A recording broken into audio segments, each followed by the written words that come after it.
Today we're going to take a quick look at this waterproof camera. The company did send this over and compensate me to make this video, and my son and I have been having a blast with this thing. So let's take a look at what comes in the box, and then I'll show you a little bit more about it, and I got some footage to show you as well. So you get the camera, the USB-A to USB-C charge cable, a card reader, a USB-A to micro SD, and then you also get a little carry case along with the user manual. Now, as far as the camera goes, you can see everything is sealed up here for water usage. I use this in salt water, and so this is really nicely sealed up. You do have this little mirror on the front for like selfies, and you have a flash here as well. Then you have your power button, your shutter button to take pictures or images. Get this nice silicone strap for your wrist. Right when you turn this on, it's going to remind you to shut the battery door. So the battery door is located right here, and you just want to pull that. It's kind of tough to open. You want to open this up. This is where the battery goes.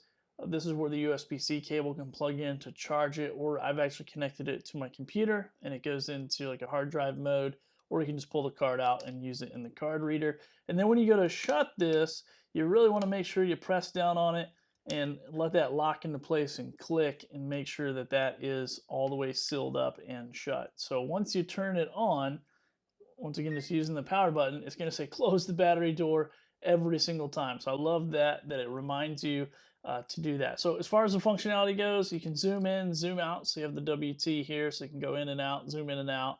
You can turn your flash on and off or on auto. You can change different modes. So you have picture mode and video mode, and then you can see if I had any files on here. I could preview those on this really nice 2.4-inch screen.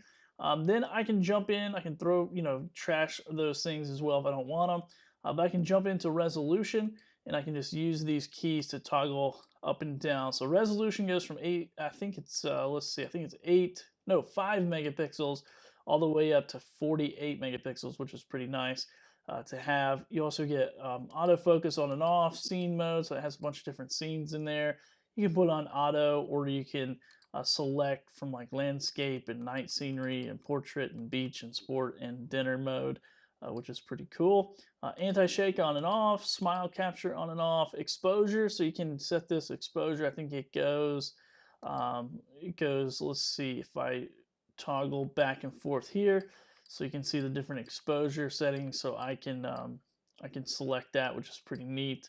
And then ISO, that's what I was thinking of, that had the I think it's 800, yeah, 800 to 100, or you can just put on auto.